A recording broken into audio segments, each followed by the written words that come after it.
If you notice these 5 signs, be gentle with yourself. A quiet message for those nearing the end of the road, and for those who are still walking it. Hello, my friend, whoever you are, listening to me on a slow afternoon here in Maine, where the pine trees still stand just as still as they did 100 years ago. My name is Bill. I'm 78 years old, living alone in a small wooden house my wife and I once repaired with our own hands. Since she passed, I've spent more time reflecting on life and on letting go. Today, I want to share with you a story that's not easy to tell. But the older I get, the more I believe there are things we must say, or we may regret not saying them before someone is gone. So if you're in your 60s, 70s, or beyond, and you have a loved one who's grown weak, or maybe you yourself are beginning to feel some deep changes in your body, I hope today's story will be like a small light, gently showing you the way forward. Have you ever felt something like this? One morning, I woke up at 6 a.m., just like usual. But that day, something felt different. I wasn't tired from lack of sleep. I had slept well. But I just didn't want to get out of bed. Not because I was lazy, but as if my body had already let go before I even tried. I just sat there, staring out the window. The sky was still beautiful, still blue. But I just wanted to lie back down. No interest in reading, no urge to garden, didn't even feel like making coffee. It was as if I was slowly shutting down. And then I remembered my grandmother. She lived to be 91. Her final days were just like that. Every time I asked, "Are you tired, Grandma?" she would gently shake her head, never complained. But I could see it in her eyes. That kind of tiredness wasn't from doing too much. It came from deep inside. A quiet exhaustion. A sense that she didn't want to keep trying anymore. Maybe that's the first sign. When the body feels unusually tired, even when you've had enough sleep, even when you've done nothing at all, it's not the kind of tired you feel after a busy day. It's a deep kind of tired. As if your body is slowly letting go, saying goodbye to the very drive that once helped you keep going. And if you feel this kind of tiredness lingering, don't push yourself. Be gentle. Talk to someone. Allow yourself to rest. A few weeks later, I realized something else.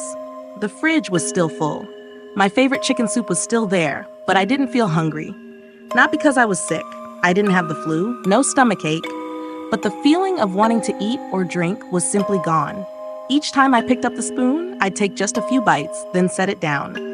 Even water didn't make me feel thirsty. I suddenly remembered my dear friend, Harold. He passed away at 82. A few days before he left, he told me, "I'm not hungry anymore, Bill. I just want to sit out on the porch and listen to the wind." A doctor once explained to me, this is the second sign. When eating and drinking declines significantly and the sense of hunger disappears, it's the body pulling back its energy, preparing to rest. It's no longer interested in digestion. It chooses stillness.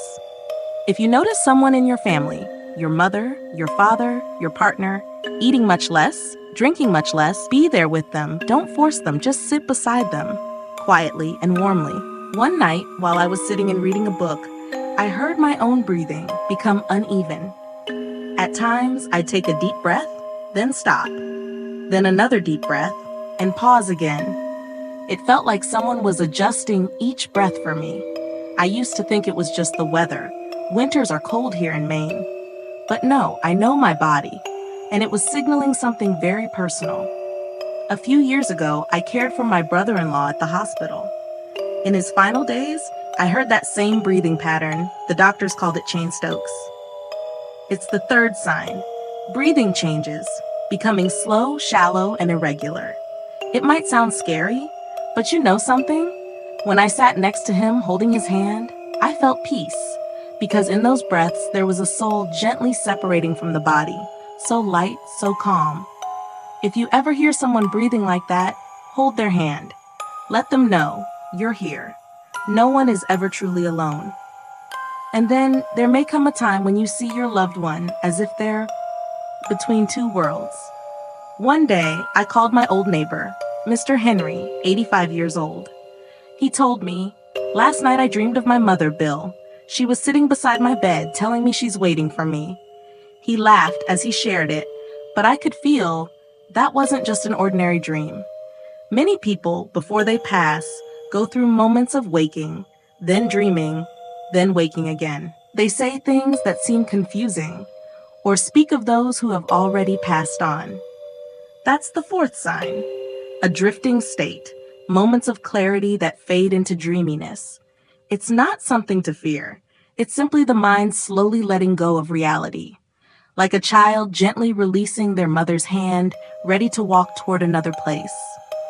If someone begins to speak in strange ways, don't interrupt them. Just listen, because those may be their final words coming from somewhere very deep and very far away.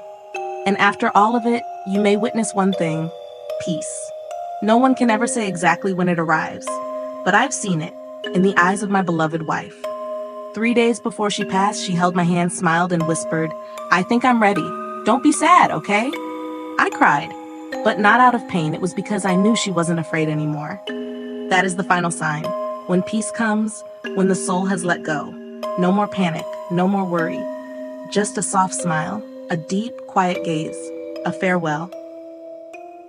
Without words. Dear friend, if you're still listening at this point, thank you truly from the bottom of my heart. Thank you for taking the time to listen to this little story of mine. Not so you can follow it, but so you'll know. To live well, to live long, doesn't take a miracle. It just takes consistency, kindness toward yourself, and holding on to hope. If you're living alone, struggling with illness, or worried about a loved one who's slowly fading, I just want you to remember one thing. Passing on is not the end. It's simply a journey. And if we've lived fully, it no longer needs to be something we fear. If you recognize the 5 signs I've shared, don't panic. Be gentle with yourself. Speak words of love to your family, and let the end come like an old friend, unhurried, soft, and without pain.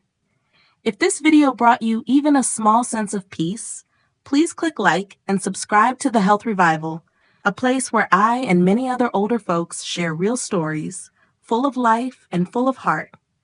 May God always bless you and your family. Until we meet again on another beautiful day within the pages of life, we still have the chance to live.